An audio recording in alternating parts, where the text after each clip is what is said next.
y'all, welcome back to my channel. My name is Amy. Today we are talking about my August wrap-up. I read/listened to 13 books in the month of August. That's going to include my Summerween books as well. Crazy enough, I had two 2 stars and one 2.5 star, but we'll get to that in a minute. I had one 3.5 star and 2 4 stars and 7 5 stars.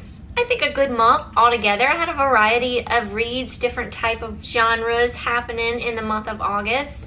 It was a fun time. I did a lot of vlogging. I think I'm done with vlogging for a little while. I'm sure you're probably glad too. But I'm just gonna go down the list of how I read them. I started the month off with Ghoster.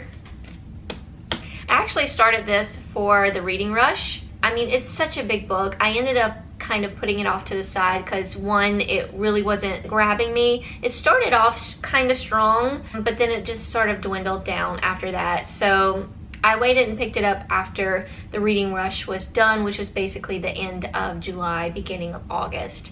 So I did finish reading it only because I wanted to know what happened to Scott, who went missing in the beginning of the book.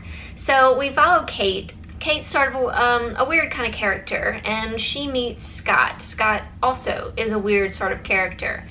And that's kind of what kept me flowing with this book, just because their characters were interesting and weird, and I like interesting and weird. She was a bit funny, and he just had some sort of mysteriousness going on with him. And I just wanted to know what that was about and what happened to him once he went missing. He went missing right before she was supposed to move in with him. They weren't dating very long, a couple of months. They met and they hit it off really good. And yeah, she finds his phone in his apartment, kind of hacks into it kind of thing. And pretty much the entirety of this book is her looking for Scott. It got to be a little boring, and I was just very underwhelmed when the ending came along. It still was very interesting how it ended and what came about these two characters. If you're interested in it, I'd give it a go. It's considered a horror, but I don't know. I think it was more on like the thriller side, mystery thriller kind of side. I didn't really get any horror aspects of it, but there was a little weirdness, maybe some paranormal happening, but not really. I did end up switching to audio on this because reading it just wasn't doing it for me. And I really did like the narration, so if you want to go that route, if you're curious about this book, this is by Jason Arnott. I don't know if I said that. He is an horror writer, I believe, but I didn't really find this very horrifying. I don't know. Maybe it's just me. But anyway, 2 stars. It just didn't really do anything for me. FYI, if you're an Oktoberfest fan, the Samuel Adams Oktoberfest is out, and this is like our favorite. We are on our second 6-pack because we love it, and it tastes like fall and pumpkins.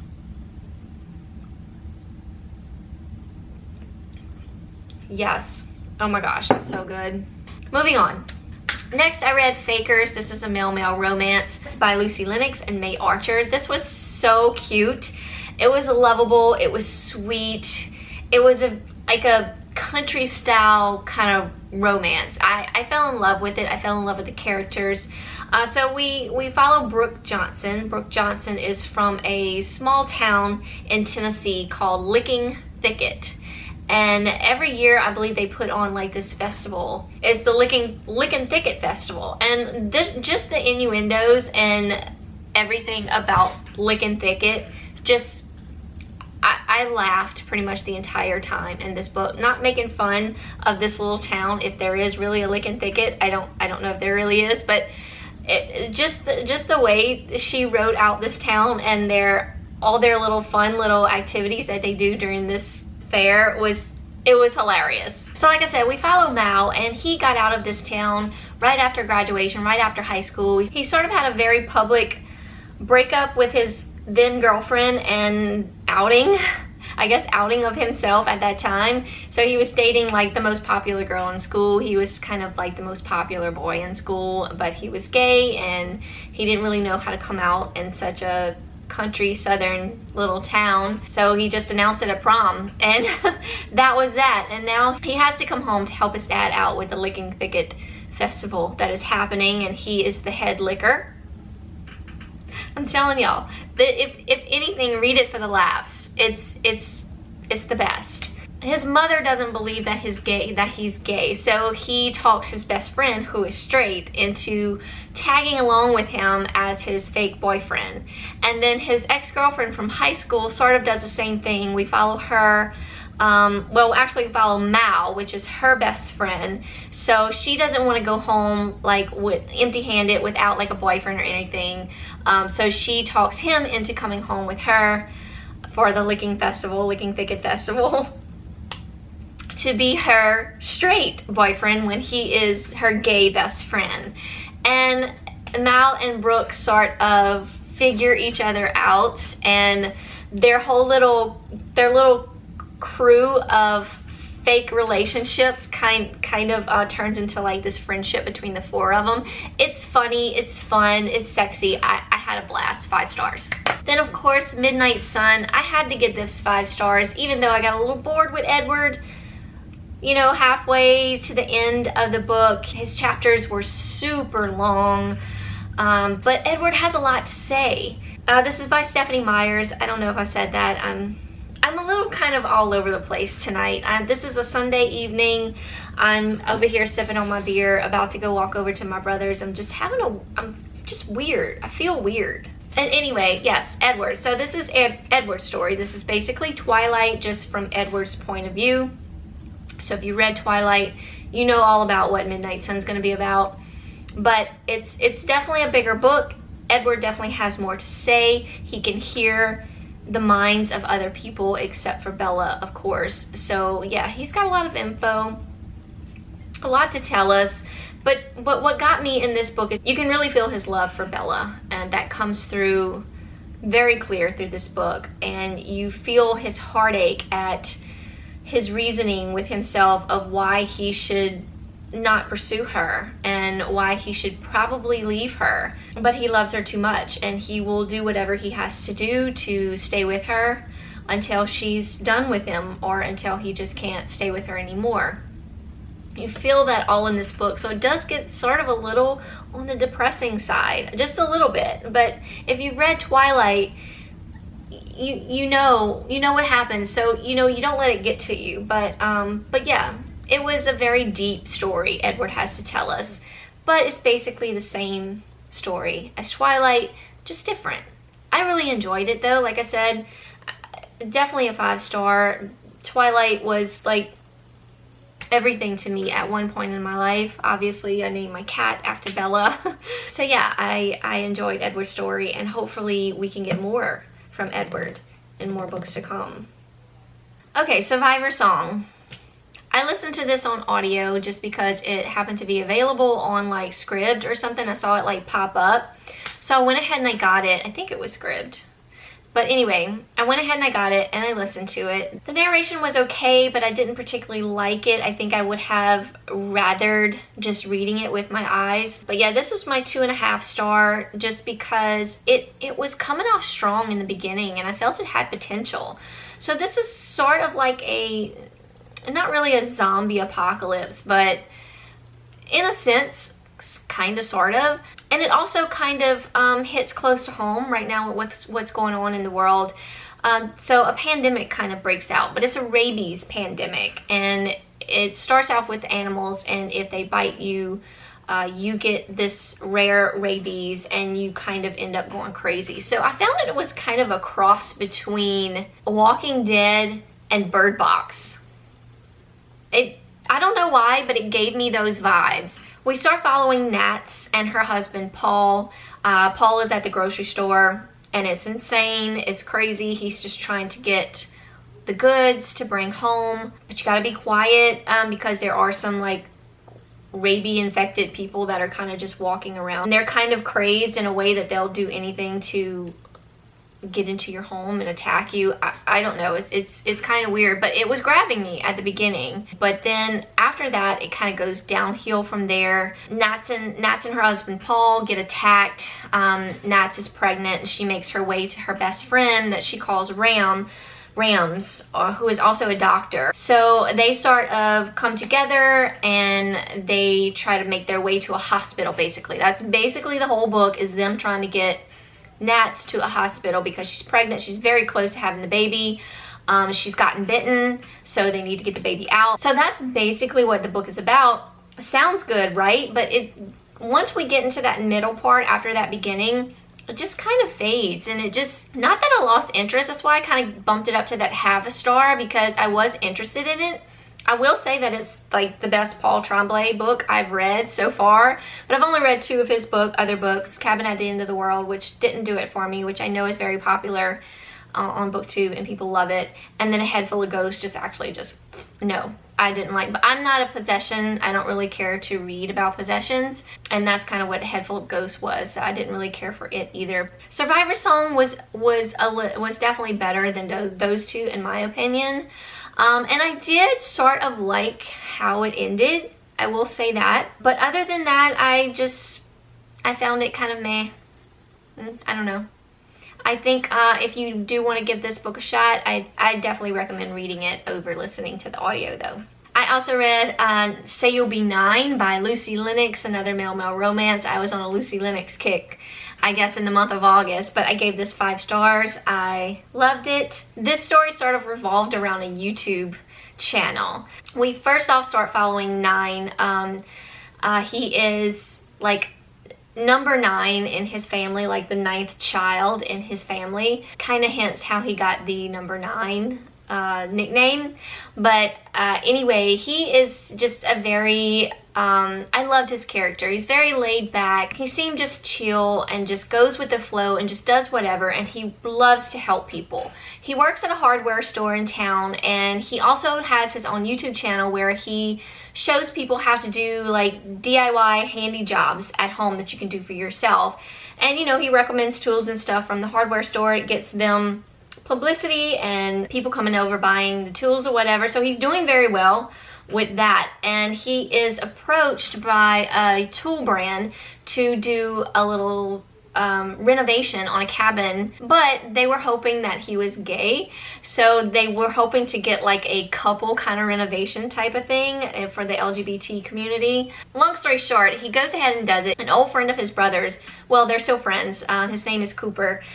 He's very openly gay, trying to be an actor in Hollywood, but he's kind of not doing well right now. Also, his twin brother is ill, so he's been home helping his mother with his twin brother. So they kind of come together to make this YouTube series. It'll kind of help Cooper get the money to pay for his brother's surgery that he has to have. So really, Nine is actually doing this for Cooper, more for Cooper than for himself. Nine has never really expressed his sexuality. He's dated a couple women, but nothing's ever came from it. But then sparks start to fly when him and Cooper get together, and he starts to feel these things that he's never felt before, and realizes that he's gay, and he much prefers the company of a man, and that man is Cooper. So they form like a very cute, loving relationship, and it's over like a YouTube kind of thing, and they have like an Instagram page. It was very fun. I had a good time with it. Highly recommend it. I listened to this little book here. This is Lucky by Garrett Lee. I really did like it. I love the sports aspect of it. So we follow Dom, who is a famous football or soccer player, I guess. Soccer, US, football, UK. But he is very, very much in the closet. He finds someone to pay for his pleasure. And this guy's name is Lucky. This actually happens to be Lucky's first gig, and Lucky's kind of down on his luck. He's not really a drug addict, but he's a drug user. When times get tough, he reaches for the drugs. So sometimes he sleeps on the street, sometimes he sleeps with his best friend. Him and Dom kind of form like this sort of friendship. At first Dom would pay him, and then it kind of turned into Dom not paying him anymore, and they just really enjoyed each other's company. But of course, you know, Dom's in the closet. He's a very popular sports guy. So it was just a cute male romance with a little bit of drama mixed into it. I gave it 4 stars. I listened to this on audio as well. The audio was okay. The accent kind of threw me off a little bit, but other than that, it was okay. Then I read Heartstopper. I read this in like one sitting while floating around in the pool. This was so cute. This is volume 1 by Alice Oseman. Boy meets boy, boys become friends, boys fall in love. Very cute little story. So we follow Charlie and Nick. Charlie is a gay guy in high school. He's out. People know he's gay. And then we follow Nick. Nick is kind of your kind of star jock of high school, and he ends up having a class with Charlie, and they sort of become friends, and they start hanging out, and Nick sort of has these feelings that he likes Charlie more than just a friend, and he doesn't really understand him. It's really cute. It definitely leaves you on a little cliffhanger, so I'm anxious to get to volume 2 as well as volume 3. And it's a graphic novel, so it was very fun to read, very easy to get through. I really enjoyed it. 5 stars. It's getting hot up in here. All these lights. Next up, I read Date Me, Bryson Keller, and this is by Kevin Van Wide. I think this was his debut novel. Well done for a debut novel. Thumbs up. I loved it. 5 stars. Super, super cute. This is young adult male romance. We have your popular guy, Bryson Keller, who takes on a dare at the beginning of the school year. I think, I'm not sure, somewhere around spring break, he takes a dare that he is going to date someone. It wasn't specifically said girl, boy, nothing. It just said whoever approaches him on each Monday of each week, the first person that approaches him gets to date him for that week. It's getting close to the end, one of the last weeks to date Bryson Keller. So here comes Kai. Kai is a closeted gay guy at high school, just trying to make his way through school. An incident happens on the morning of Monday where Bryson Keller is late coming to school, and Kai is very aggravated with Bryson because all the girls are like running around like crazy trying to get to him first, and he's like, coke is spilt on him. He's like having a very bad morning because of Bryson Keller. So he like kind of takes it out on him. He's like, you know what, you're gonna date me for a week just because you annoyed the crap out of me this morning, even though it wasn't you doing the annoying. You're gonna date me. So it was very cute. Like, he has no feelings for Bryson Keller at all. It was just kind of like this spur of the moment, kind of mad at you kind of situation.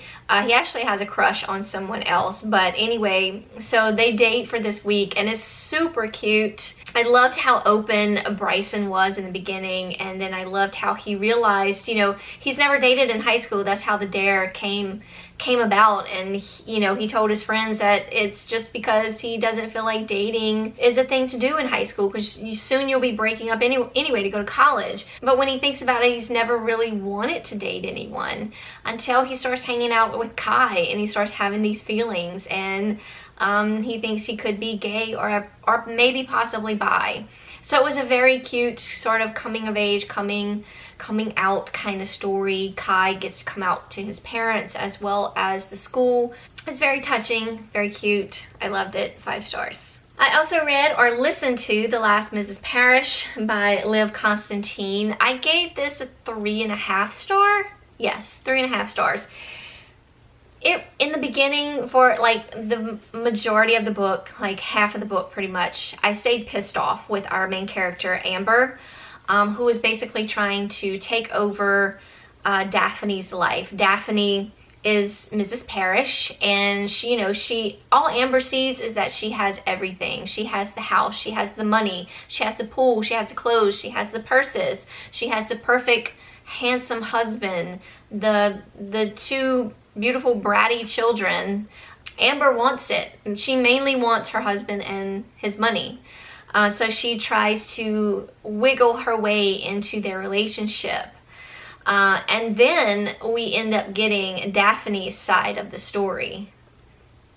After about halfway through the book, probably closer to the end of the book, we start getting Daphne's story. And that's when it started to pick up for me. That's why I ended up picking it up to 0.5 star. I just don't like a book where there's like manipulation and someone trying to steal someone's life kind of thing. I just don't like that. I don't like that at all. She was trying to be her friend.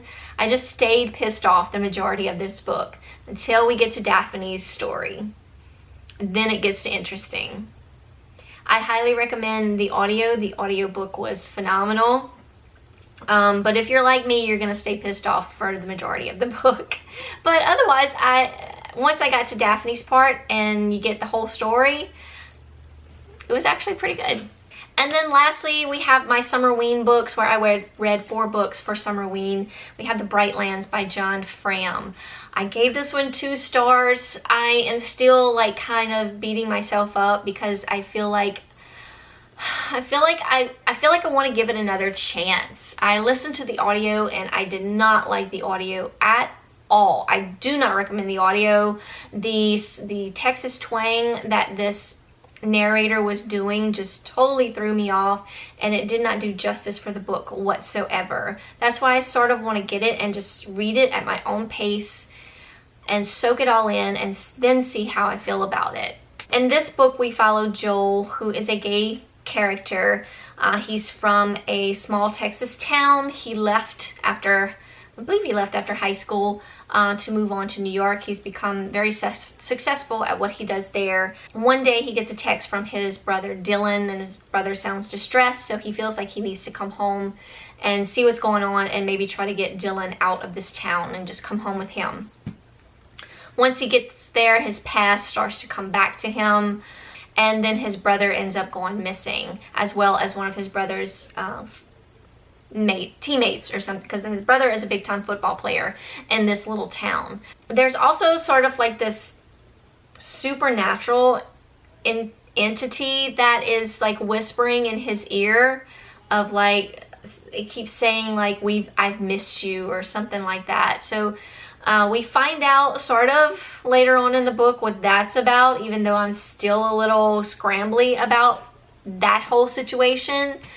And like I said, the whole narrating of that part just threw me off, and I don't think I got a good sense of what was happening with this whole supernatural thing. But it did end up to be a little, I felt that there was like a cult situation in this book. I don't know if I mentioned that in my vlogs, but we find out a little secret about this town, and I just felt it was very culty.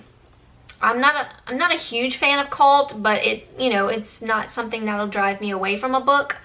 But yeah, it kind of had that feeling for me, and I still don't really understand the ending.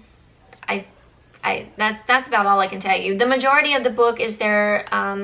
Joel teams up with a deputy that her brother went missing years ago, and they're kind of wondering if it's related some kind of way. But anyway, yeah, them two kind of team up and they start just trying to figure out what happened to Dylan. And that's the majority of the book. And it, like I said, it kind of got a little boring, and then it also just confused the heck out of me. I don't know. It confused me to the point where, like I said, I don't know if it was the narration or just the story itself. That's why I feel like it needs another chance. I don't know. Let me know in the comments down below if you read the Brightlands, if you think I should give it another go. What do you think about it? Let me know. Then I read The Sleep Tight Motel by Lisa Unger. This was a very short story. This is 48 pages. This is about a young lady who is fleeing her abusive boyfriend. That's about as much as I can tell you. It's a very, very short story, but it packed a punch. She comes across this motel for refuge, the Sleep Tight Motel, and there's a very sweet hostess or host there, and they seem to be the only two there at the hotel. It was creepy, weird. It wasn't overly creepy, but it was it had a very creepy vibe to it. It's definitely some paranormal sense happening there, because while she's staying there at the hotel, she hears some things. But that's about all I can tell you. I do recommend it though, and I definitely want to check out more by Lisa Unger because I really enjoy this little story. This is the book I tried to read in the dark. And even though, like I said, it wasn't even overly creepy, I just creeped myself out. Then we have The Shadows by Alex North. I gave this 4 stars. I really did like this. I actually liked it better than The Whisper Man. So in this story, we follow Paul. We also follow Detective Amanda Baker. Is that her name? Yes. No, Amanda Beck. Detective Amanda Beck. In the beginning of the book, there is a murder of a child that sort of mimics the murder of a murder that was done years ago by this guy Charlie Crabtree. So of course they're kind of suspecting, could it be Charlie Crabtree or could it be someone just copycatting the murder? Because Charlie Crabtree's body was never found. He disappeared after this murder took place when they were 15. Paul was friends, not really friends with Charlie. He had his group of friends, and then Charlie kind of weaseled his way into their little group, and they started doing like this lucid dreaming kind of thing. Charlie had them read their sleep diaries to him. Charlie was a very weird character. Paul kind of stepped away from the group, but Paul also ends up telling us his story. So we go back a little bit in this book. So we get before when they were 15 years old, what happened in that time, and then we get now of what's going on in Paul's time now. He's come home to be with his mother because his mother's dying, and she's sort of kind of giving him these little hints of stuff, like it's in the house, all these little things, and he's trying to figure out what she's talking about. So it all kind of leads together. His story from before and his story of now sort of leads to what is currently happening and what happened all those years ago to Charlie Crabtree.